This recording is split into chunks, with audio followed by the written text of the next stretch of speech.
Theodor Herzl, L'État des Juifs, chapitre La Jewish Company. La Jewish Company sera conçue en partie sur le modèle des grandes compagnies territoriales.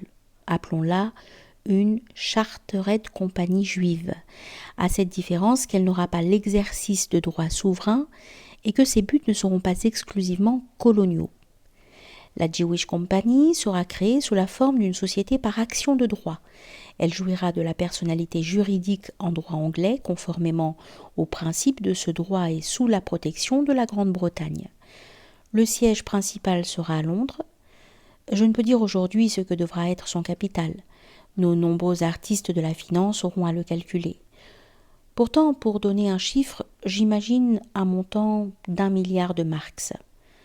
Peut-être le chiffre sera-t-il plus élevé, peut-être sera-t-il inférieur. La détermination de la part à verser dès le début de l'activité dépendra de la forme que prendra l'opération financière pour recueillir les fonds. Celle-ci sera examinée plus loin. La Jewish Company sera une institution transitoire. Ce sera une entreprise purement commerciale qu'il faudra toujours distinguer soigneusement de la Society of Jews. La Jewish Company aura d'abord comme tâche de procéder à la liquidation des biens immobiliers des Juifs qui émigreront. Cette liquidation devra être effectuée de telle sorte qu'elle ne provoque pas de crise et que chacun puisse obtenir son dû. De même, elle facilitera la migration intérieure des concitoyens chrétiens dont j'ai déjà parlé.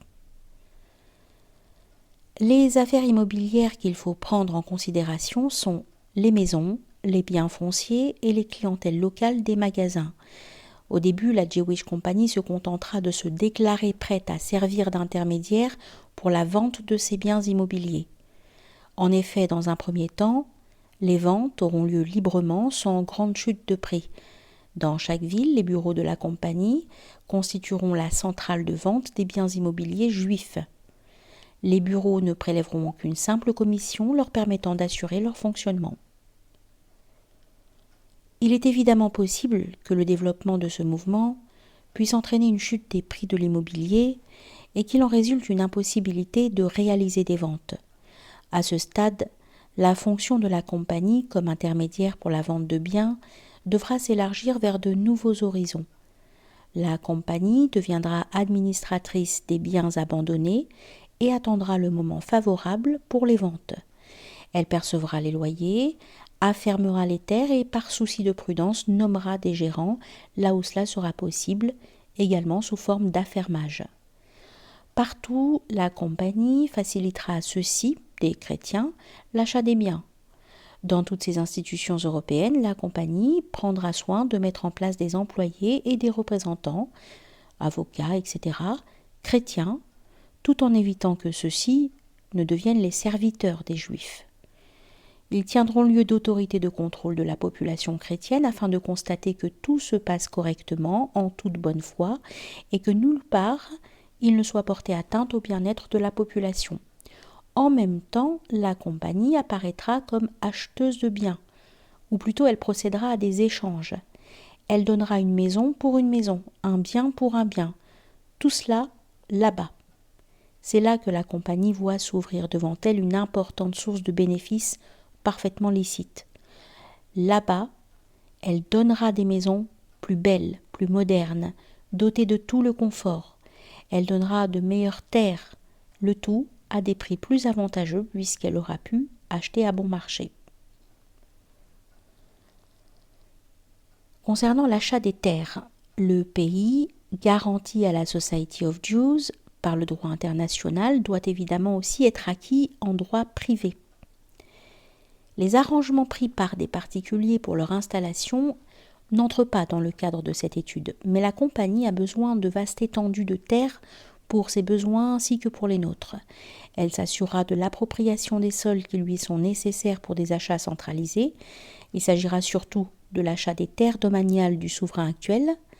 Le but consiste à s'assurer là-bas de la propriété des terres sans qu'il en résulte une hausse artificielle des prix, tout comme il s'agit d'éviter ici la chute des prix. Il n'y a d'ailleurs pas à redouter une hausse trop marquée des prix puisque c'est la compagnie elle-même qui engendre la plus-value foncière, en dirigeant la colonisation, en plein accord avec la Society of Jews qui la contrôle. Cette dernière veillera aussi à ce que cette entreprise ne dégénère en une nouvelle affaire de Panama, mais qu'elle ressemble plutôt à Suez. La compagnie cédera à ses employés des terrains à construire à bas prix et elle leur accordera des prêts amortissables pour la construction de maisons agréables. Elle se remboursera en opérant des retenues sur les salaires, à moins qu'elle ne les porte en compte peu à peu. Cela constituera une manière de rétribution pour leurs services, à côté des honneurs qui leur sont dus. Les énormes gains résultant de la spéculation foncière reviendront à la compagnie parce qu'elle doit être rétribuée pour les risques encourus comme n'importe quelle entreprise privée. Là où il y a des risques dans l'entreprise, il y a lieu d'encourager largement le bénéfice de l'entrepreneur. Mais cela constitue bien la seule hypothèse où la chose soit admissible. La corrélation entre risque et bénéfice constitue la moralité financière de cette affaire.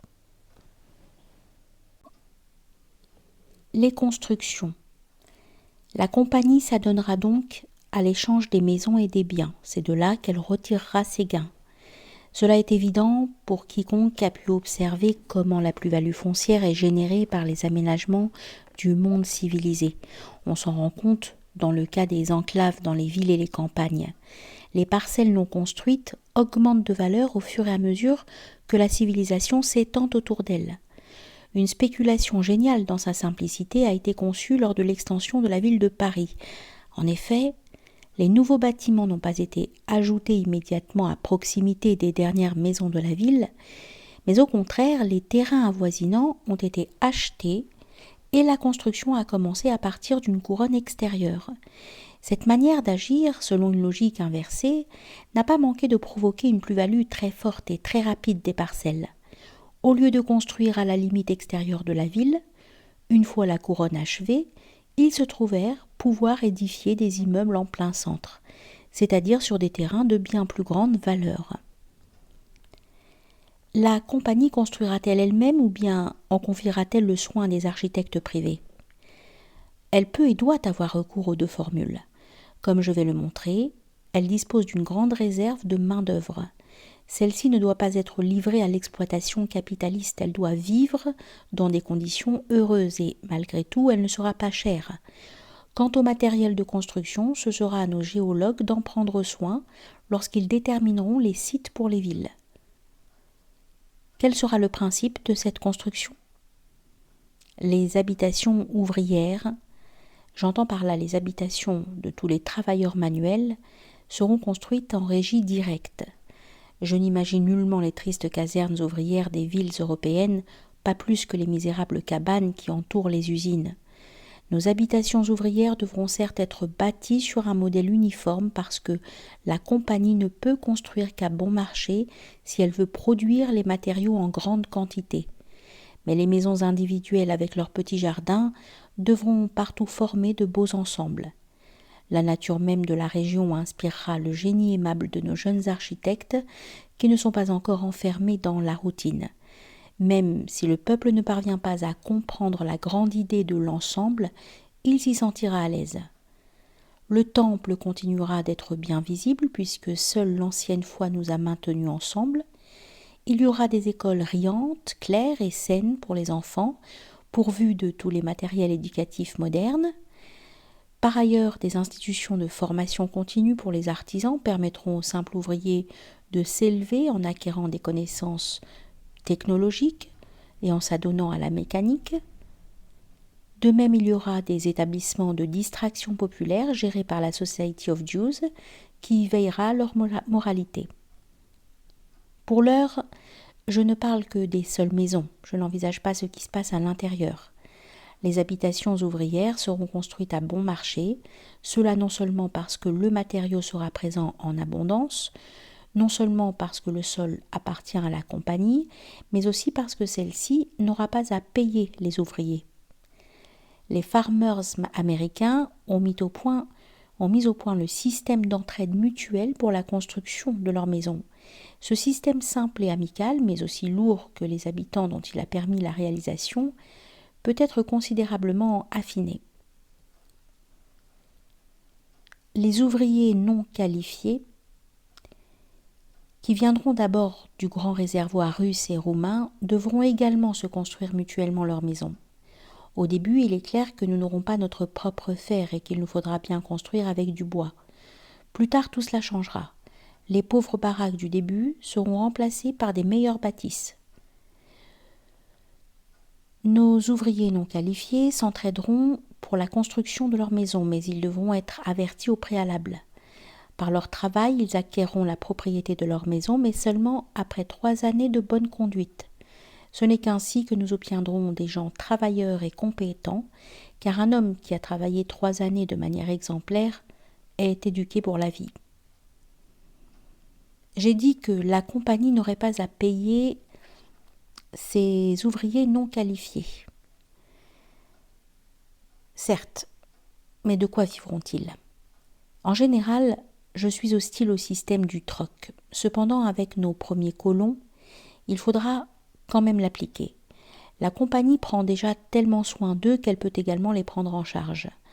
Le système du troc ne sera en vigueur que pour les premières années, et d'ailleurs il sera un bienfait pour les ouvriers, car il évitera leur exploitation par les petits commerçants, aubergistes, etc. La compagnie empêchera ainsi à l'avance que nos gens s'adonnent au colportage dont ils ont l'habitude, et qui leur avait été imposé par les circonstances. La compagnie surveillera les ivrognes et les mauvais garnements. Mais alors est-ce à dire que dans les premiers temps il n'y aura pas du tout de salaire ? Si, des sursalaires. La journée de 7 heures. La journée de travail normale sera la journée de 7 heures. Cela ne signifie nullement que l'on abattra des arbres, que l'on creusera la terre ou que l'on transportera des pierres, bref que l'on accomplira les nombreux travaux nécessaires pendant 7 heures uniquement. Non, on travaillera 14 heures. Mais les équipes de travail se relayeront toutes les 3h30. L'organisation sera toute militaire avec des grades, de l'avancement et la retraite. J'expliquerai plus loin d'où viendra l'argent des pensions. Un homme sain peut fournir pendant 3h30 un travail très concentré. Après 3h30, une pause. Celle-ci sera consacrée au repos, à la famille, à la formation continue. Le voici à nouveau dispo pour le travail. Une main-d'œuvre de ce type peut accomplir des miracles. La journée de 7 heures, de fait, elle permet des journées de travail de 14 heures. On ne saurait en mettre plus en un jour. J'ai la ferme conviction que la journée de 7 heures est parfaitement réalisable. On connaît les tentatives belges et anglaises. Quelques sociologues d'avant-garde prétendent même que la journée de 5 heures serait parfaitement suffisante. La Society of Jews et la Jewish Company auront là l'occasion de s'enrichir de nouvelles et riches expériences dont l'ensemble des peuples de la Terre pourront tirer profit. S'il s'avère que la journée de 7 heures est pratiquement possible, notre futur État l'établira comme norme légale. Quant à la compagnie, elle seule devra toujours accorder la journée de 7 heures à ses employés. Elle sera en mesure de le faire. Nous avons besoin de la journée de 7 heures comme cri de ralliement à l'échelle mondiale pour notre peuple qui viendra librement. Cela sera véritablement la terre promise. Celui qui voudra travailler plus de 7 heures sera payé en sursalaire. Comme tous ses besoins auront été couverts et comme les membres de sa famille qui seraient incapables de travailler auront été pris en charge par les institutions de bienveillance, elles aussi transférées et centralisées dans le nouveau pays, il sera en mesure de faire des économies. Nous voulons encourager l'esprit d'épargne qui existe déjà chez les nôtres, parce qu'il favorise l'ascension sociale et parce qu'il permettra de constituer une réserve incroyable de capital pour des prêts futurs. Personne ne sera autorisé à travailler plus de 3 heures supplémentaires et cela sous strict contrôle médical. Car il est clair que nos gens vont se précipiter vers le travail et le monde verra alors quel peuple travailleur est le nôtre. Je n'expose pas ici comment le système du troc sera établi pour les colons, les bons, etc. Pas plus que d'autres détails pour ne pas rebuter le lecteur. Les femmes ne seront pas admises au travail difficile, elles ne seront pas autorisées à dépasser le temps de travail normal. Les femmes enceintes seront libérées de tout travail et recevront une nourriture plus abondante, car dans l'avenir, il nous faut des gens plus forts. Dès l'abord, nous élèverons les enfants comme nous le désirons. Je ne m'étendrai pas davantage sur ce sujet. Ce que je viens de dire au sujet des habitations ouvrières, des ouvriers non qualifiés, ainsi que de leur mode de vie, relève aussi peu de l'utopie que le reste. Tout cela existe déjà dans la réalité, mais à une très petite échelle, passe inaperçu et reste incompris. Pour la solution de la question juive, l'assistance par le travail que j'ai pu observer à Paris et que j'ai pu comprendre m'a été très utile. L'assistance par le travail telle qu'elle existe à Paris et dans diverses villes de France, d'Angleterre, de Suisse et en Amérique reste une organisation minuscule, mais on pourrait en faire quelque chose de très grand. Quel est le principe de l'assistance par le travail ? Le principe consiste en ceci que l'on donne à chaque nécessiteux un ouvrier non qualifié, c'est-à-dire un travail facile, pour lequel aucun apprentissage n'est nécessaire, comme par exemple le débit du petit bois, la préparation de margottins utilisés par les ménages parisiens pour la mise en route des fourneaux. Il s'agit là d'une sorte de travail pratiqué dans les prisons avant qu'un délit n'ait été commis, c'est-à-dire avant l'infamie. Personne ne sera poussé au crime par la nécessité s'il désire travailler. Il n'y aura plus de suicide de personnes poussées par la faim. Il s'agit là de l'une des pires tares de la société dans laquelle les riches jettent à leurs chiens les morceaux de choix. L'assistance par le travail procure du travail à chacun. A-t-elle des débouchés pour ses produits ? Non, certainement pas assez.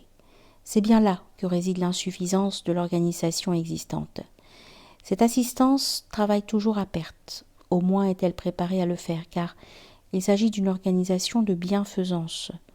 L'aumône qu'elle distribue représente ici la différence entre les frais de production et le produit de la vente. Mais le mendiant loqueteux, devenu un fier ouvrier, aura gagné 1,50 franc. Pour 10 centimes, 150. Cela revient simplement à multiplier par 15 la valeur d'une aumône qui a perdu tout caractère humiliant. Cela consiste aussi à transformer 1 milliard en 15 milliards. Certes, l'assistance aura perdu les 10 centimes, mais la Jewish Company ne perdra pas des milliards, mais au contraire, elle fera d'énormes bénéfices. Il faut y ajouter le côté moral. Par cette petite assistance telle qu'elle existe aujourd'hui, ce que l'on obtient, c'est déjà un relèvement moral par le travail, jusqu'à ce que la personne inemployée ait trouvé une occupation à sa convenance dans son ancienne profession ou dans une nouvelle. Chaque jour, il dispose de plusieurs heures pour chercher un emploi. L'assistance lui sert également d'intermédiaire. Le point faible de cette petite organisation telle qu'elle existe actuellement, c'est qu'il est interdit de faire de la concurrence aux marchands de bois, etc. Les marchands de bois sont des électeurs. Pousseraient des cris, ils auraient raison. De même, il ne faut pas faire de concurrence au travail fourni par les prisonniers de l'État. L'État doit occuper ces criminels et les nourrir. L'assistance trouve difficilement sa place dans l'ancienne société. Mais les choses seront bien différentes dans notre nouvelle société. Avant tout, nous avons besoin d'une grande masse de travailleurs non qualifiés, d'ouvriers non qualifiés pour les premiers travaux d'installation dans le pays, la construction de routes, le déboisement, le nivellement des terrains, la construction de chemins de fer et de télégraphes. Tout cela se fera conformément à un vaste plan préalablement établi. Le travail que nous installerons dans le nouveau pays nous permettra d'y développer un marché. Certes, au début, il ne pourra s'agir que d'un marché qui concerne les denrées de première nécessité, tels le bétail, les céréales, les vêtements et les instruments de travail, les armes, etc. Nous commencerons par acheter dans les États voisins ou en Europe, mais nous verrons à devenir autonomes le plus vite possible. Les entrepreneurs juifs comprendront rapidement quelles perspectives s'ouvrent ainsi à eux. Peu à peu, les nombreux employés de la compagnie feront apparaître de nouveaux besoins plus raffinés. Je compte parmi ces employés les officiers des troupes de protection qui devront toujours comporter au moins 1/10 des immigrants de sexe masculin. Cela devrait suffire à contenir les éventuelles mutineries des éléments perturbateurs. On sait bien que la grande majorité est composée de gens très paisibles. Les besoins plus raffinés des hauts fonctionnaires engendrent un marché adéquat qui croîtra progressivement. Dès qu'ils auront un foyer, les hommes mariés feront venir leurs familles. Les célibataires feront venir leurs parents et leurs frères et sœurs. C'est d'ailleurs le mouvement que l'on constate actuellement chez les Juifs qui émigrent aux États-Unis. Dès qu'un immigrant est en mesure d'assurer sa subsistance, il fait venir sa famille. On sait que les liens familiaux sont très forts chez les Juifs. La Society of Jews et la Jewish Company collaboreront en vue de renforcer et même de développer la famille. Je ne parle pas tant de la morale car cela va de soi, mais de l'aspect matériel. Les employés percevront des allocations familiales. Nous avons besoin de gens, de tous ceux qui sont déjà là, de tous ceux qui suivront. Les autres catégories d'habitation. J'ai interrompu mes développements alors que je parlais de la construction des habitations ouvrières en régie propre. Il me faut maintenant traiter d'autres catégories d'habitation. La compagnie fera également construire des maisons pour les bourgeois par ses architectes, soit à titre d'échange, soit moyennant paiement. La compagnie fera établir et reproduire des maquettes d'environ 100 de maisons. Ces modèles seront coquets et serviront en même temps la propagande. Chaque maison aura son prix bien établi. La qualité de la finition sera garantie par la compagnie, celle-ci ne cherchant pas à faire des bénéfices dans la construction. Mais sur quels emplacements ces maisons seront-elles établies? C'est ce que j'examinerai lorsque je traiterai des groupes locaux.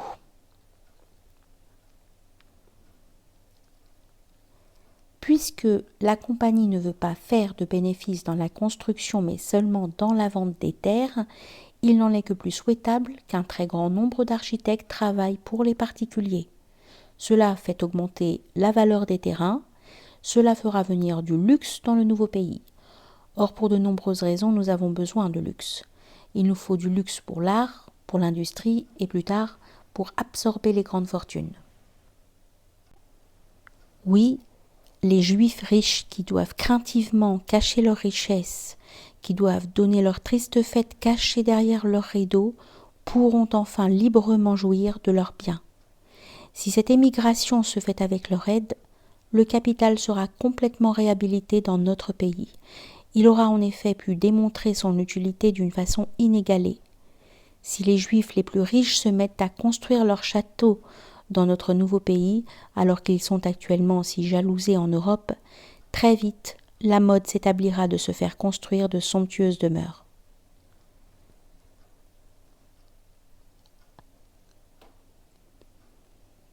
À propos de quelques formes de la liquidation des biens. La Jewish Company est destinée à reprendre ou à administrer les biens des Juifs. Lorsqu'il s'agit de maisons ou de terrains, cette tâche est facile à réaliser. Qu'en est-il des affaires commerciales? Plusieurs formes sont à envisager. Il n'est pas possible de les décrire toutes. Pourtant, il n'y a là aucune difficulté majeure. En effet, dans chaque cas particulier, le propriétaire d'une affaire qui se sera librement décidé à émigrer s'entendra avec la branche locale de la compagnie sur la forme de liquidation qui lui paraîtra la plus avantageuse. Le cas le plus facile à régler est celui des petits commerçants chez lesquels c'est l'activité personnelle du propriétaire qui constitue l'essentiel, alors que l'installation ou la petite quantité de marchandises sont tout à fait accessoires.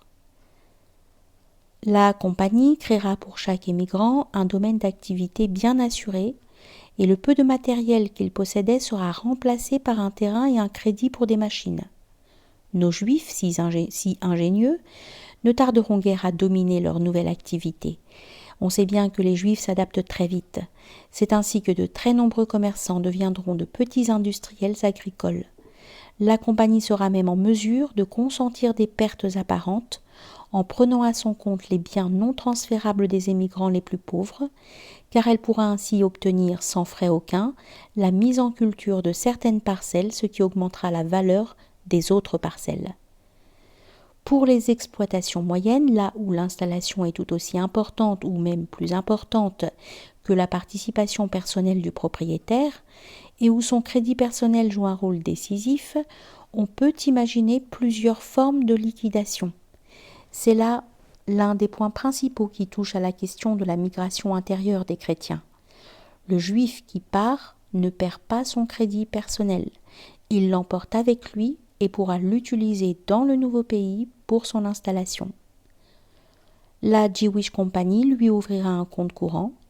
Il pourra vendre librement son affaire actuelle. Il pourra également la mettre en gérance sous le contrôle de la compagnie. Le gérant pourra être affairmataire. Il pourra aussi acheter progressivement l'affaire. Par ses contrôleurs et ses avocats, la compagnie veillera à la bonne administration de l'affaire.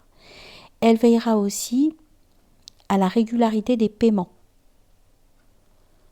La compagnie agit donc comme curateur pour les absents. Mais si un juif ne parvient pas à vendre son affaire, s'il n'a confiance en aucun mandataire et s'il ne désire pas l'abandonner, eh bien, il restera à son actuel domicile. Ceux qui restent ne verront pas leur situation aggravée. Ils seront débarrassés de la concurrence de ceux qui sont partis et l'antisémitisme avec son slogan « N'achetez pas chez les Juifs » disparaîtra. Si le commerçant qui émigre veut continuer le même commerce dans le nouveau pays, il peut s'y préparer à l'avance. En voici un exemple. La maison X est une importante affaire de mode. Le propriétaire veut émigrer, il commence par créer une filiale là où il compte s'installer, il y envoie sa marchandise démodée, les premiers émigrants les plus pauvres formeront sa première clientèle, peu après arrivent de nouveaux immigrants qui désireront des marchandises de qualité supérieure, X envoie des articles nouveaux jusqu'à ce qu'il expédie les articles les plus modernes. La filiale est déjà prospère alors que la maison principale subsiste encore. X a désormais 2 magasins. Il vendra l'ancienne maison ou bien il la remet en gérance à un chrétien. Lui-même part pour diriger sa nouvelle affaire. Un exemple plus important, Y et fils possèdent une entreprise de charbonnage comprenant des mines et des usines. Comment est-il possible de procéder à la liquidation d'une affaire aussi grande ? La mine et tout ce qui s'y rattache peut d'abord être rachetée par l'État dans lequel elle se trouve. Elle peut aussi être rachetée par la Jewish Company. Celle-ci pourra procéder au paiement en partie en terres dans le nouveau pays, en partie en argent comptant. Une troisième possibilité serait la création d'une société par action, Y et fils. Une quatrième possibilité consisterait à continuer l'exploitation sur les bases existantes. Simplement, les propriétaires émigrés, même s'ils reviennent de temps à autre pour des inspections, seraient considérés comme des étrangers jouissant de l'entière protection des lois, comme c'est le cas dans les pays civilisés. Tout cela existe. Je me contente d'évoquer une cinquième possibilité que je considère comme très féconde et favorable, mais dont les exemples sont encore rares, bien qu'ils soient proches de notre conscience moderne. Y et fils pourraient remettre l'affaire à leurs employés contre indemnisation. Les employés créeraient une société à responsabilité limitée.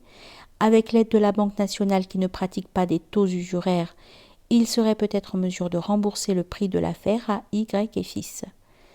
Les employés amortiraient ensuite le prêt qui leur a été consenti par la banque, par la Jewish Company ou même par Y et fils. La Jewish Company procède à la liquidation des petites affaires comme des plus grandes, alors que les Juifs émigrent en toute quiétude et créent leur nouvelle patrie. La compagnie, comme personne juridique, prend en charge les départs, veille aux biens abandonnés et, par son capital bien apparent, elle garantit le bon déroulement de l'ensemble ainsi que la situation de ceux qui sont déjà partis. Les garanties de la compagnie. Sous quelle forme la compagnie pourra-t-elle garantir que, dans les pays abandonnés, il ne se produira pas d'appauvrissement ou de crise économique ? Il a déjà été dit qu'il faudra associer à notre œuvre les antisémites honnêtes pour qu'ils exercent un contrôle public tout en conservant leur indépendance qui nous est si précieuse. Mais l'État a également des intérêts fiscaux qui pourraient être lésés. Il perd une classe de contribuables en quantité certes limitée mais très appréciée financièrement. Il faut donc lui offrir une compensation. Nous la lui offrons indirectement en laissant dans le pays les maisons de commerce créées par l'énergie et l'intelligence juive, en permettant aux concitoyens chrétiens de prendre les positions abandonnées, facilitant ainsi un accès au bien-être paisible et sans précédent d'une grande masse de personnes. La Révolution française avait réalisé une expérience analogue à une plus petite échelle, mais pour cela il aura fallu que le sang coule sous la guillotine dans toutes les provinces du pays et sur les champs de bataille de l'Europe. Des droits hérités et acquis avaient dû être abolis. Pourtant, seuls les acheteurs astucieux des biens nationaux s'enrichirent. Dans sa sphère d'activité, la Jewish Company sera également en mesure d'offrir des avantages directs aux États. Partout, il sera possible d'assurer au gouvernement la vente des biens abandonnés par les Juifs à des prix avantageux. À leur tour, les gouvernements pourront utiliser le montant de ces expropriations massives à l'amiable pour introduire des améliorations sociales. La Jewish Company prêtera son concours au gouvernement et au Parlement qui voudront organiser une migration intérieure des citoyens chrétiens. La Jewish Company paiera également des impôts très élevés. La compagnie aura son siège à Londres parce qu'elle doit se placer sous l'angle du droit privé sous la protection d'une grande puissance qui n'est actuellement pas antisémite. Mais si elle est appuyée officiellement et officieusement, la compagnie paiera partout des taxes importantes. Partout, elle créera des filiales et des bureaux imposables. De plus, elle offrira l'avantage d'une double transaction immobilière, c'est-à-dire de taxes doubles. Même là où elle n'apparaîtra que comme agent immobilier, la compagnie figurera comme vendeur provisoire. Elle sera donc inscrite temporairement au livre foncier alors qu'elle n'est pas destinée à conserver la propriété. Bien entendu, tout cela n'est que pure comptabilité. Dans chaque cas, il faudra décider jusqu'où la compagnie peut aller sans mettre sa propre existence en danger. Elle en discutera sincèrement avec les ministres des Finances. Ceux-ci ne manqueront pas d'être convaincus de sa bonne volonté et ils accorderont partout les facilités nécessaires à la réalisation de cette grande entreprise. Une autre concession à obtenir concerne le transport de biens et des marchandises. Là où les chemins de fer appartiennent à l'État, cela ne devrait pas poser de problème. En revanche, là où ils appartiennent à des propriétaires privés, la compagnie obtiendra des conditions favorables comme tout autre expéditionnaire important. Il lui faudra bien entendu assurer les meilleurs prix pour le transport de nos gens et de leurs biens puisque chacun voyagera à ses propres frais. Pour les classes moyennes, on connaît le système Cook. Pour les plus pauvres, on utilisera un système de tarifs collectifs à prix réduit. La compagnie pourrait certes faire de très grands bénéfices grâce aux réductions ainsi obtenues, mais son principe de base reste celui de se contenter de chercher à couvrir ses frais d'exploitation. Dans beaucoup de pays, les entreprises de transport sont entre les mains des Juifs. Ce sont celles-là même dont la compagnie aura besoin en premier lieu. Ce sont elles qui seront liquidées les premières.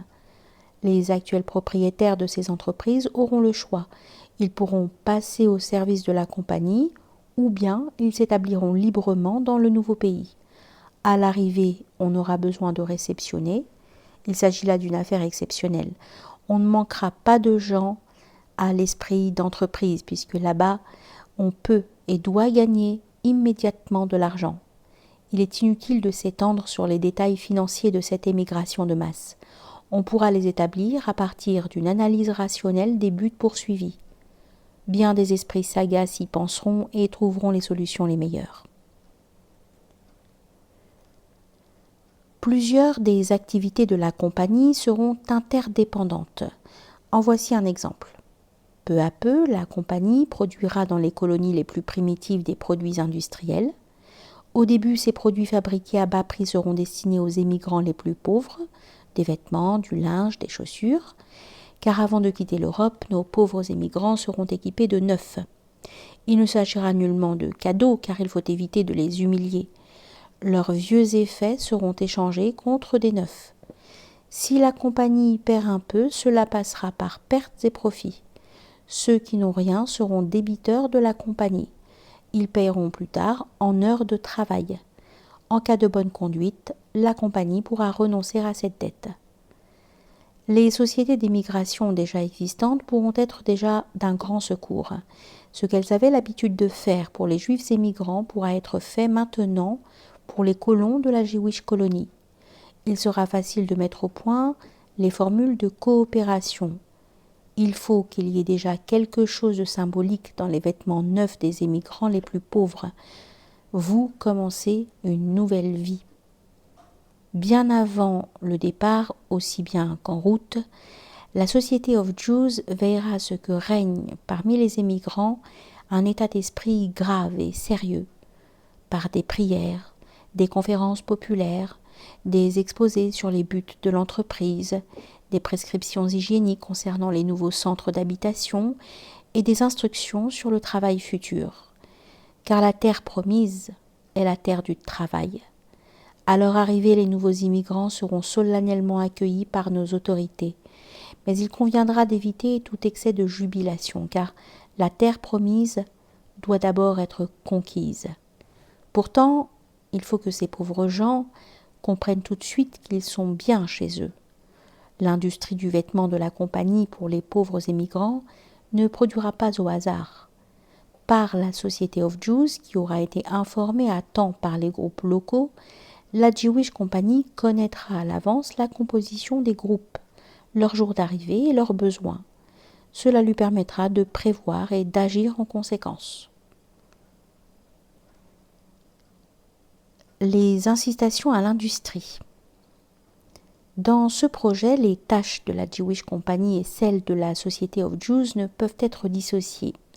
En fait, ces deux grands organismes devront toujours collaborer étroitement. La compagnie devra constamment s'en remettre à l'autorité morale et au soutien de la Society, de même que celle-ci ne saurait se passer de l'aide matérielle de la compagnie. C'est ainsi par exemple que la gestion planifiée de l'industrie du vêtement contient en germe une tentative visant à éviter les crises de surproduction. Partout où la compagnie agira comme industrielle, c'est ainsi qu'elle devra procéder. En aucune manière la puissance de la compagnie ne devra écraser l'entreprise privée. Nous ne sommes collectivistes que là où cela est requis par l'immensité de la tâche.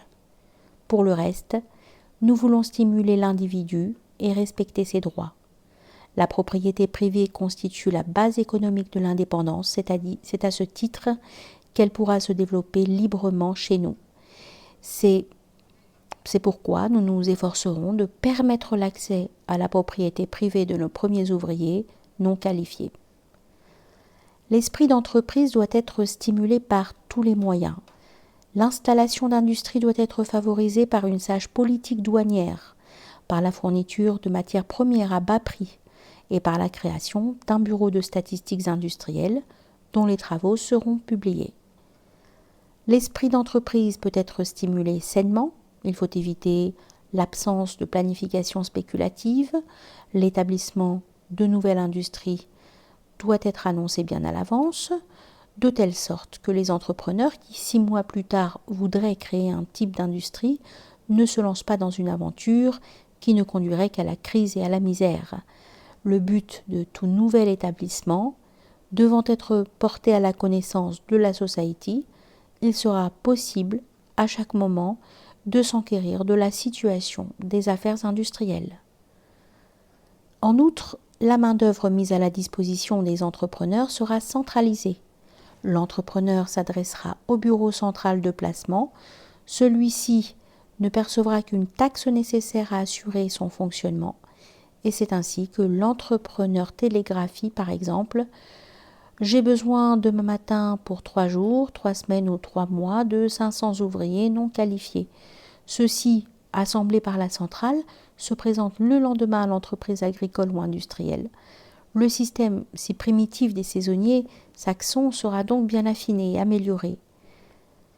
Bien entendu, ce ne sont pas des esclaves qui sont ainsi fournis, mais des ouvriers, travaillant une journée normale de 7 heures. Ceux-ci restent attachés à leur organisation. En cas de changement de lieu de travail, ils conservent ainsi leur droit au grade, à l'avancement et à la retraite. L'entrepreneur peut se procurer ailleurs la main-d'œuvre qui lui est nécessaire, mais cela lui sera rendu plus difficile. La Society doit veiller à éviter que l'on attire dans le pays des travailleurs esclaves non juifs, par le boycottage des industriels récalcitrants, par des entraves à la commercialisation de leurs produits, etc. Il leur faudra donc employer des ouvriers organisés, ne travaillant que 7 heures. C'est ainsi que, presque sans effort, la journée de 7 heures deviendra la norme. L'établissement des ouvriers spécialisés. Il est clair que ce qui est vrai pour les ouvriers non qualifiés l'est encore bien plus pour les ouvriers spécialisés. Les ouvriers temporaires des usines entrent dans la même catégorie. La centrale de la main-d'œuvre les fournira également. Pour ce qui est des artisans indépendants, des ouvriers très qualifiés, ils devront également être recherchés par le bureau central de placement de la Society.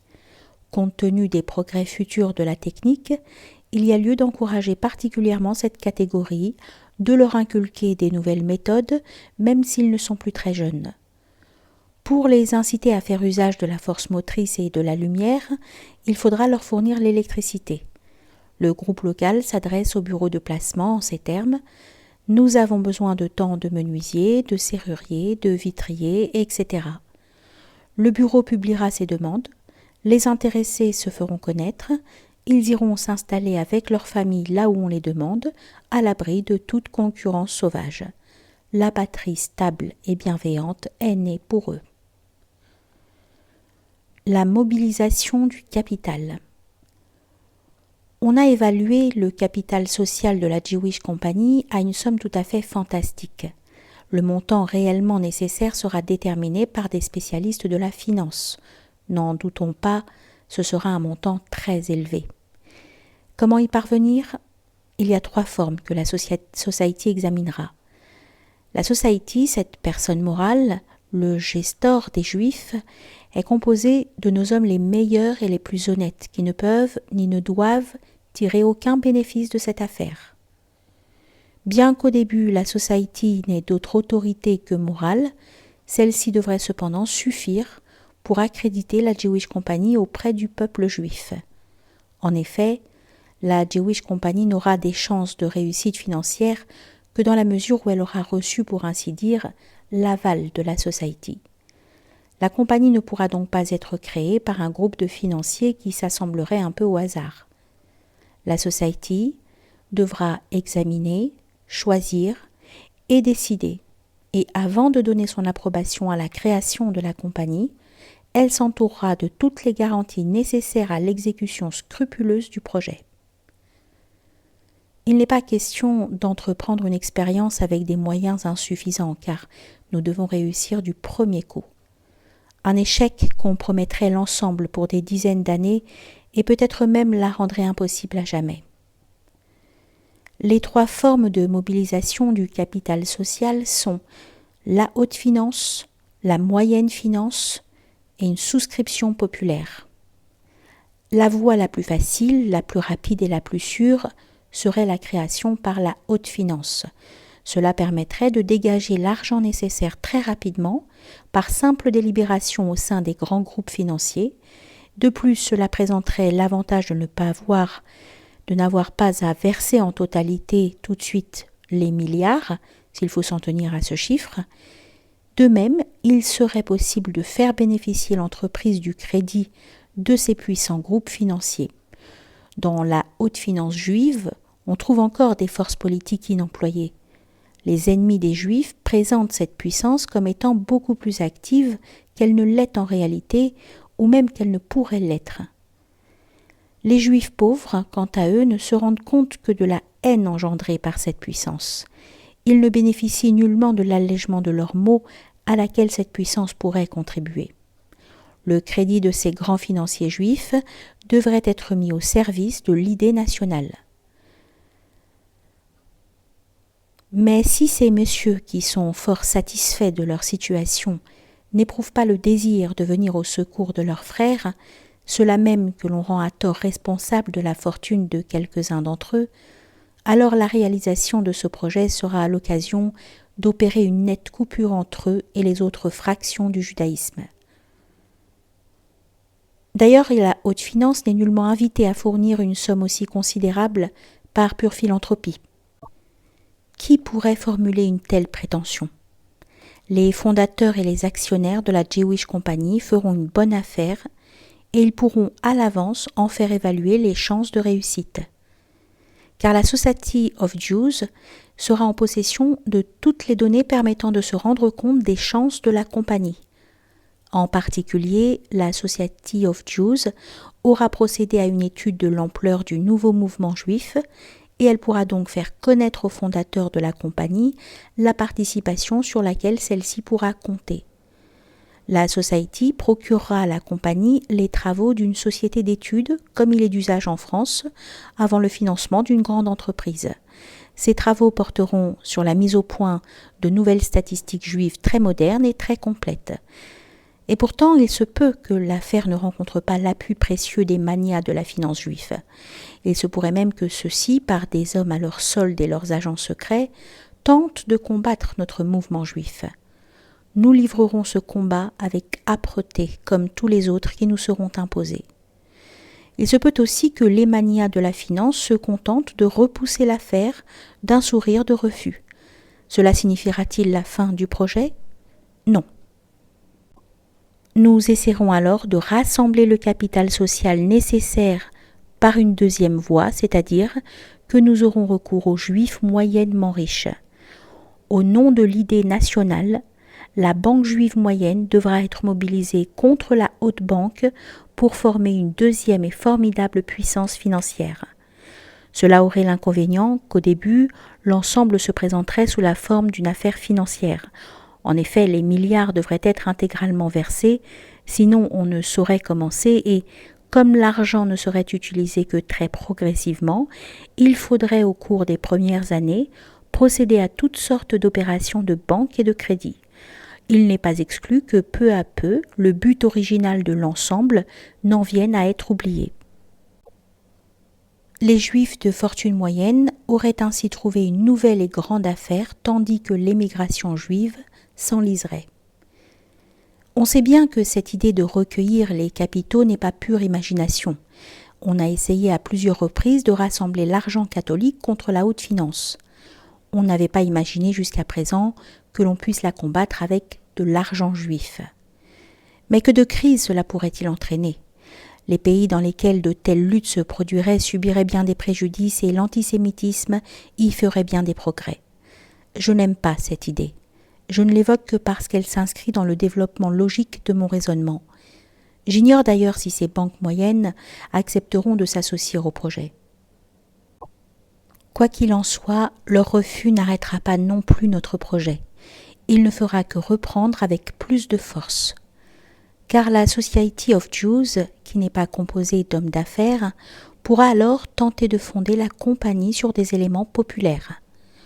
Le capital social de la compagnie peut être assemblé sans l'appui de la haute ou de la moyenne banque par appel à la souscription populaire directe. Non seulement les petits juifs souscriront à cet emprunt divisé en toutes petites parts, mais aussi les chrétiens désireux de se débarrasser des juifs. Il s'agirait là d'une forme bien particulière et nouvelle de plébiscite, selon laquelle celui qui veut exprimer son adhésion au principe de cette solution du problème juif peut le faire au moyen d'une souscription conditionnelle. C'est dans cette condition que se trouve la garantie. Le versement intégral ne serait effectué que dans la mesure où le montant total aura été souscrit. Dans le cas contraire, l'acompte serait remboursé. Mais si le capital nécessaire est obtenu dans le monde entier par souscription populaire, chaque petit montant est garanti par les innombrables autres petits versements. Bien entendu, l'assistance formelle et bien décidée des gouvernements intéressés est nécessaire. Les groupes locaux. Le transfert de population. Jusqu'à présent, je me suis contentée de montrer que l'émigration peut s'effectuer sans perturbation économique. Pourtant, une telle émigration ne va pas sans provoquer de fortes et profondes réactions morales. Il faut tenir compte des vieilles habitudes, des souvenirs qui nous attachent à nos lieux d'origine. Nous avons des berceaux, nous avons des tombes, et l'on sait ce que représentent les tombes pour un cœur juif. Les berceaux, nous les emporterons avec nous. En eux, sommeille notre avenir rose et souriant. Mais il nous faudra abandonner nos chères tombes. Je crois bien que c'est d'elles que notre peuple passionné se séparera le plus difficilement. Il faudra pourtant le faire. Déjà la misère, la pression politique, la haine nous éloignent de nos maisons et de nos tombes. Les Juifs ne cessent de passer d'un pays à l'autre. On assiste même à un fort courant d'émigration vers les États-Unis, où d'ailleurs on ne nous aime pas davantage. Où pourrions-nous être aimés tant que nous n'aurons pas notre patrie ? Nous voulons précisément donner une patrie aux Juifs, non pas en les arrachant par force à leur sol natal, mais en les transplantant précautionneusement avec leurs racines vers un sol meilleur. Si nous pensons créer des conditions économiques et politiques nouvelles, nous tenons en revanche à conserver soigneusement tout le passé auquel nous sommes tant attachés. Je ne donnerai ici que peu d'indications, car là réside le danger de considérer le projet comme une rêverie. Et pourtant, cela est possible et vrai, tout en apparaissant dans la réalité sous une forme vague et confuse. L'organisation peut rendre les choses plus concrètes. L'émigration de groupe. Nos gens devront émigrer en groupe, des groupes de famille ou d'amis. Personne ne sera contraint de se joindre au groupe de son lieu d'origine. Chacun peut partir comme il le désire une fois ses affaires liquidées.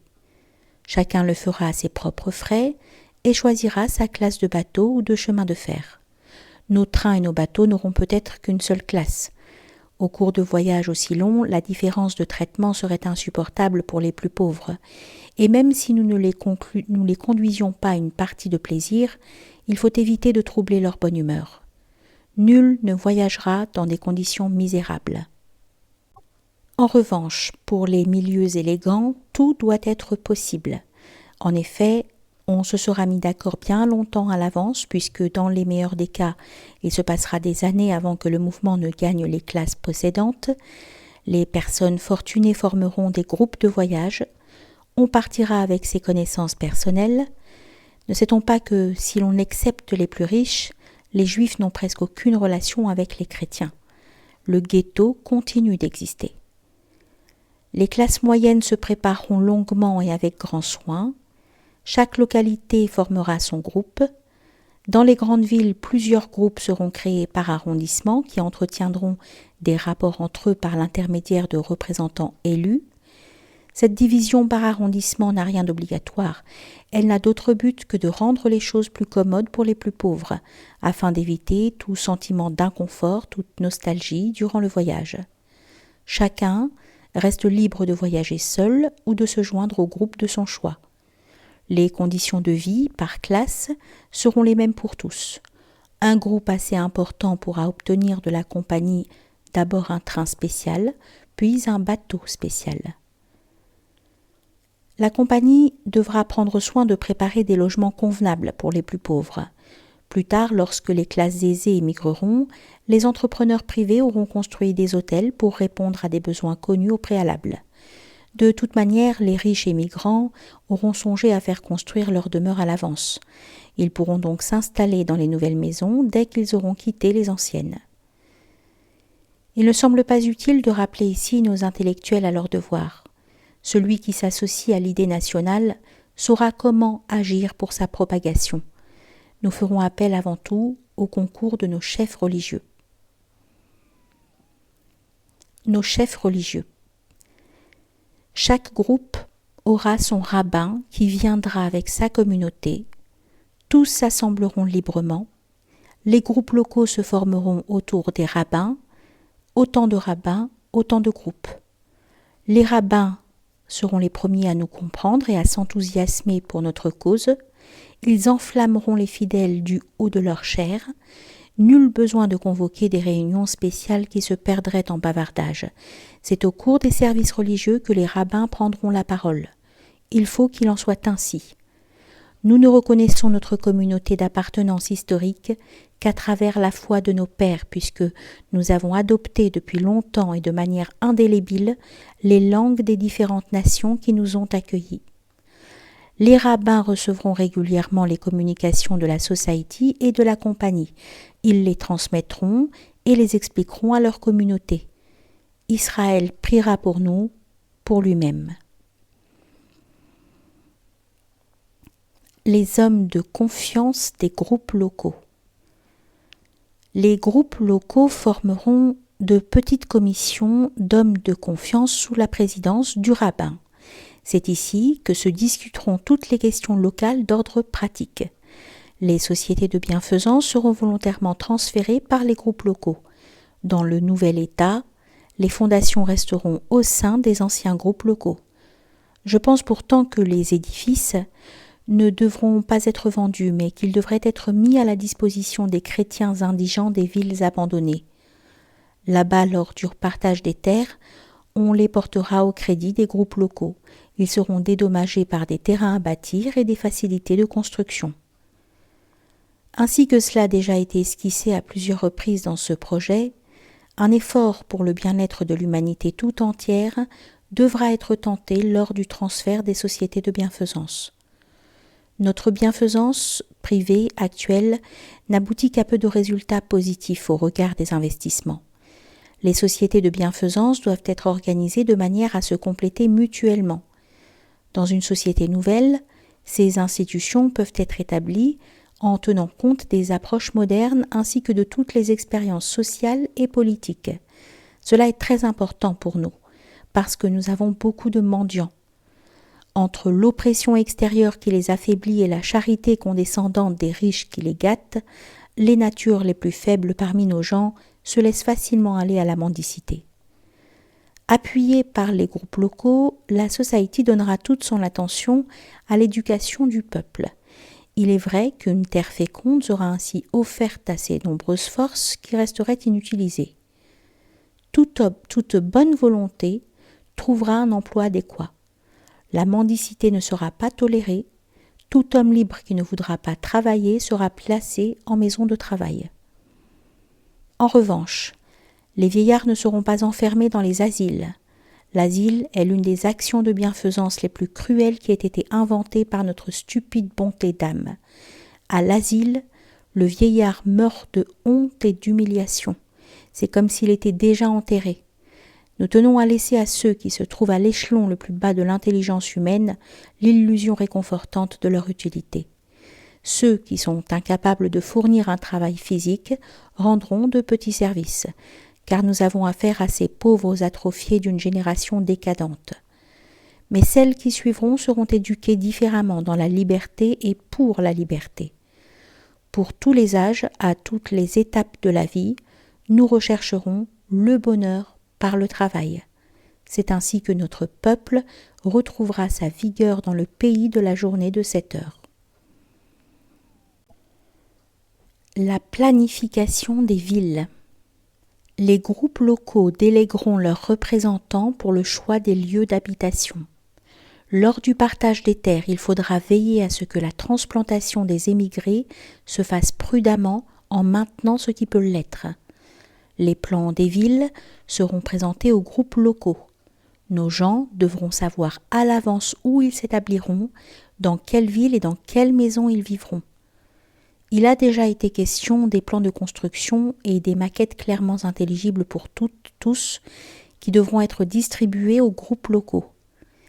Si dans l'administration doit régner le principe de la centralisation, en revanche les groupes locaux pratiqueront l'autonomie complète Seule cette méthode permettra une transplantation indolore. Je ne me représente pas l'entreprise comme étant plus facile à mettre en œuvre qu'elle ne l'est en réalité, mais il ne faut pas non plus en exagérer la difficulté. L'émigration des classes moyennes. Les classes moyennes seront entraînées dans le nouveau pays bon gré mal gré. Les uns auront là-bas leurs fils comme fonctionnaires de la society ou employés de la compagnie. Les juristes, les médecins, les techniciens de toutes branches, les jeunes commerçants, tous ces juifs qui cherchent leur voie partout dans le monde, fuyant l'oppression dans leurs patries respectives, se rassembleront sur cette terre d'espérance. D'autres auront marié leurs filles à ces hommes ambitieux. Nos jeunes gens feront alors venir la fiancée, les parents, les frères et sœurs. Dans le pays neuf, on se marie très tôt. Cela ne saurait que favoriser la moralité et produire une génération d'enfants vigoureux à la place de ces enfants faibles, de pères mariés sur le tard, qui ont épuisé leur énergie dans la lutte pour la vie. Dans la classe moyenne, chaque émigrant en attire d'autres. Naturellement, ce qu'il y a de meilleur appartient aux plus vaillants. C'est ici, semble-t-il, qu'apparaît la plus grande difficulté du projet. Car même si nous réussissions à mettre la question juive sérieusement à l'ordre du jour universel, même s'il résultait de cette discussion que l'état des Juifs est une nécessité mondiale, même si nous obtenions la souveraineté sur un territoire grâce au soutien des puissances, comment réussir à transférer les masses juives librement de leur domicile actuel dans ce nouveau pays? N'est-il pas entendu que l'émigration reste volontaire? Le phénomène de la masse. Il ne sera guère nécessaire de faire de grands efforts pour intensifier le mouvement d'émigration. Les antisémites s'en chargeront pour nous. Il leur suffira de continuer leurs agissements. Le désir des Juifs d'émigrer apparaîtra là où il n'existe pas. Il se renforcera là où il est présent. Si les Juifs continuent de rester dans les pays antisémites, c'est uniquement parce que même ceux qui n'ont pas de culture historique savent que les migrations au cours des siècles ne nous ont été d'aucun secours. S'il existait aujourd'hui un pays pour accueillir favorablement les Juifs, à supposer que ce pays offre des avantages inférieurs à ceux que l'État des Juifs offrira lorsqu'il sera créé, les Juifs y émigreraient en masse. Les plus pauvres, ceux qui n'ont rien à perdre, n'hésiteraient pas à s'y traîner. Mais je soutiens, et chacun pourra le constater pour lui-même, que la pression qui est exercée sur nous entraîne le désir d'émigrer même chez les plus aisés d'entre nous. D'ailleurs, les plus pauvres suffiraient à créer l'État. Ne forme-t-il pas le matériel humain le plus actif pour une colonisation? Et cela parce qu'il faut toujours un peu de désespoir en soi pour accomplir de grandes choses. Mais alors que nos desperados enrichiront le pays par leur présence et par leur travail, ils créeront peu à peu chez les plus riches le désir de les rejoindre. Des classes de plus en plus élevées de la société voudront partir là-bas. Le départ des premiers, des plus pauvres, sera mené par la Society et la compagnie, qui ne manqueront pas de trouver l'appui des organisations d'émigration, ainsi que les sociétés sionistes déjà existantes. Comment une telle masse se laissera-t-elle diriger vers un seul point sans ordre? Certains philanthropes juifs de grand style veulent alléger les souffrances des juifs par des expériences sionistes. Ces bienfaiteurs ont déjà eu l'occasion de penser à la question et ils ont cru la résoudre en donnant aux émigrants de l'argent et des moyens de travail. Cela revenait donc à dire « je paie les gens pour qu'ils aillent là-bas ». C'est une erreur profonde. Tout l'argent de la terre n'y suffirait pas. Au contraire, la compagnie dira « nous ne vous payons pas, à vous de payer, mais nous vous proposons quelque chose ». Je voudrais illustrer ce propos par un exemple amusant. L'un de ces philanthropes, appelons-le le baron, et moi voulons rassembler une grande foule de gens par un chaud après-midi dominical, à Longchamp, près de Paris. Si le baron promet 10 francs à chacun, il pourra, pour une somme de 200 000 francs, rassembler 20 000 malheureux en âge. Ceux-ci le maudiront de leur infliger un tel tourment. Quant à moi, avec ces 200 000 francs, j'institue un prix pour le cheval le plus rapide. Après quoi, je ferme les barrières et tiens les gens à distance. Le droit d'entrée est fixé à 1 franc, 5 francs, 20 francs. Le résultat sera qu'un demi-million de personnes vont se présenter. Le président de la République s'y rend en attelage à la Daumont. La foule est heureuse. Malgré le soleil et la poussière pour la grande majorité des gens, c'est une véritable partie de plaisir en plein air. Quant à moi, avec mes 200 000 francs, j'ai encaissé 1 million en droits d'entrée et de jeu. Je serai en mesure de faire revenir ces gens à Longchamp quand je le voudrai. Le baron ne le pourra à aucun prix. Je voudrais d'ailleurs examiner ce phénomène des masses de manière plus sérieuse à propos du gagne-pain, que l'on essaie donc de faire annoncer dans les rues d'une ville. Ceux qui se déclarent prêts à offrir aux passants de la triperie, des poissons ou des fruits, debout toute la journée dans une halle métallique ouverte à tout vent, par un froid terrible en hiver, par une chaleur torride en été, recevront 2 florins ou 4 francs ou davantage. Combien de personnes pourront-on ainsi rassembler? Si la faim les pousse, combien de jours tiendront-ils? S'ils résistent, quelle pourra être leur ardeur à inciter les passants à l'achat de fruits, de poissons ou de triperies?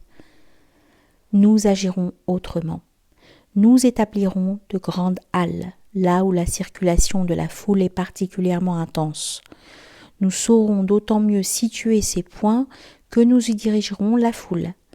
Ces halles seront appelées marchés. Nous aurons beau construire nos halles plus mal que les autres, elles auront beau être insalubres, les gens s'y précipiteront. Mais nous les construirons mieux que les autres. Elles seront plus belles. Nous y mettrons la meilleure volonté. Nous n'aurons rien promis à ces gens, car, à moins d'être des escrocs, nous ne sommes pas en mesure de leur promettre quoi que ce soit. Et ces braves gens qui aiment le commerce s'y adonneront avec enthousiasme. Le marché sera très animé. Sans relâche, ils appâteront le client, ils resteront debout toute la journée sans ressentir la moindre fatigue. Ils s'efforceront d'être les premiers tous les jours. Ils concluront des accords, des cartels de toutes sortes pour continuer cette vie commerçante sans crainte d'être dérangés. Si le soir il se révèle qu'avec tout ce travail ils n'ont gagné qu'un florin, 50 kreuzers ou 3 francs, ou ce que vous voudrez, ils attendront le jour suivant avec l'espoir d'une journée meilleure. Nous leur avons donné l'espérance. Veut-on encore savoir où nous prendrons les articles nécessaires au développement de ces marchés?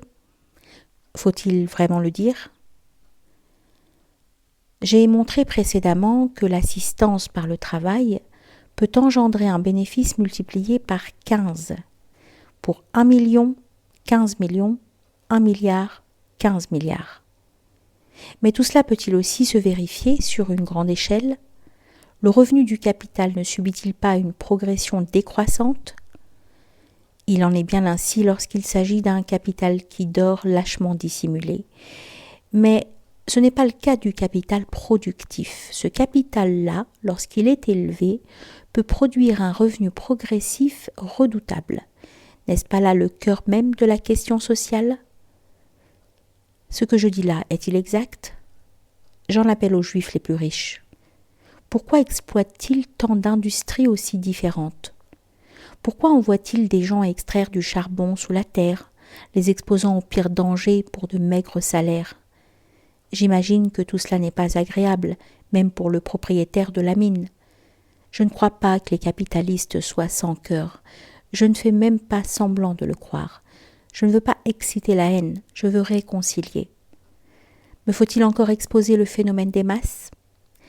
Expliquer comment l'on attire les gens à certains endroits en partant du cas des pèlerinages religieux?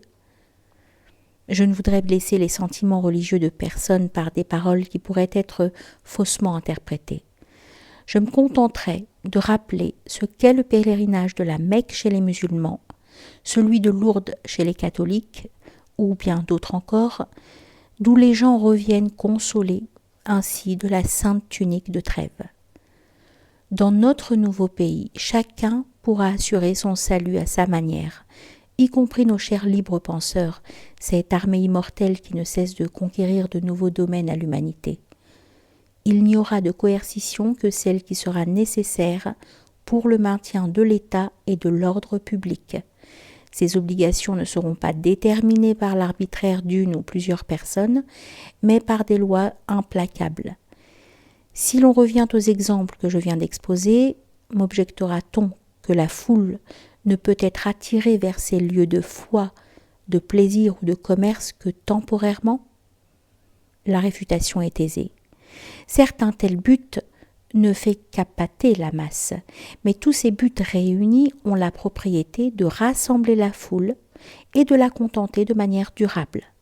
Une fois réunis, ces différents buts forment une grande unité, recherchée depuis longtemps, et à laquelle notre peuple n'a jamais cessé d'aspirer. Pour les uns, cette aspiration a toujours été préservée, pour d'autres, elle est le produit de l'oppression. Une autre patrie. Lorsque le mouvement se déclenchera, nous entraînerons les uns, les autres suivront, d'autres encore seront emportés, d'autres enfin seront précipités vers nous. Partout, les retardataires seront en mauvaise posture, ici comme là-bas. Quant aux premiers, ceux qui seront venus avec enthousiasme et courage, ils auront les meilleures places. Notre matériel humain. Jamais autant de jugements erronés n'auront été répandus sur un peuple que sur les Juifs. Et nous avons été tellement oppressés et abattus au cours de notre histoire que nous avons fini par croire et par répéter nous-mêmes ces erreurs. L'une de ces fausses allégations est celle du goût immodéré des Juifs pour le commerce. Mais n'est-il pas connu que là où les transformations sociales le permettent, nous nous éloignons rapidement du commerce? La plupart des commerçants juifs envoient leurs enfants pour suivre des études dans les universités. N'est-ce pas là que provient la judaïsation des professions libérales? Mais même dans les couches les plus pauvres, notre goût du commerce n'est pas aussi prononcé qu'on le pense. Il y a en Europe orientale de grandes masses de juifs qui ne s'adonnent pas au commerce et ne reculent pas devant les travaux les plus difficiles. La Society of Jews sera en mesure de préparer une statistique scientifique précise de nos forces de travail. Les nouvelles tâches et les perspectives qui attendent nos gens dans le nouveau pays donneront pleine satisfaction à nos artisans et même beaucoup de petits commerçants deviendront des ouvriers. Le colporteur qui s'en va à travers la campagne avec son baluchon sur le dos n'est pas aussi heureux que ne l'affirment ses persécuteurs. La journée de 7 heures fera de tous ces gens des ouvriers. Ce sont de braves gens, méconnus et qui souffrent peut-être le plus à l'heure actuelle. D'ailleurs, dès ses débuts, la Society of Jews s'occupera de leur formation ouvrière. C'est par des moyens plus salubres qu'il faudra stimuler le goût du gain. Le juif est économe, ingénieux. Il fait preuve d'un fort esprit de famille. De telles personnes peuvent s'adapter à toute forme d'activité. Il suffira donc de rendre le petit commerce improductif pour que les colporteurs actuels cessent leurs activités. Déjà dans les grandes villes, les grands magasins étouffent le petit commerce. Dans un nouvel environnement, ils en empêcheraient l'apparition. Leur établissement aurait également pour avantage de rendre le pays immédiatement habitable pour ceux qui ont des besoins plus exigeants. Petites habitudes. Le sérieux de cette étude me permettra-t-il d'aborder, ne serait-ce qu'en passant, la question des petites habitudes et des commodités de la vie quotidienne? Je crois que c'est possible. C'est même très important, car ces petites habitudes sont comme des milliers de fils ténus dont chacun est bien mince et n'offre que peu de résistance, mais dont l'ensemble forme une corde que rien ne saurait rompre. Là encore, il nous faut nous débarrasser de nos représentations étriquées. Celui qui a vu le monde sait que les petites habitudes sont celles que l'on peut transplanter le plus facilement. En effet, les conquêtes techniques de notre époque, que ce projet veut utiliser pour le bien de l'homme, n'ont jusqu'à présent surtout été mises qu'au service de ces petites habitudes. Il y a des hôtels anglais en Égypte et au sommet des montagnes suisses, des cafés viennois en Afrique du Sud, des théâtres français en Russie, des opéras allemands en Amérique et la meilleure bière bavaroise à Paris. Si nous devions à nouveau quitter Mizraïm, nous n'oublierons pas les marmites de viande. Chacun retrouvera ses petites habitudes dans les groupes locaux, mais dans des conditions bien meilleures, plus belles et plus agréables.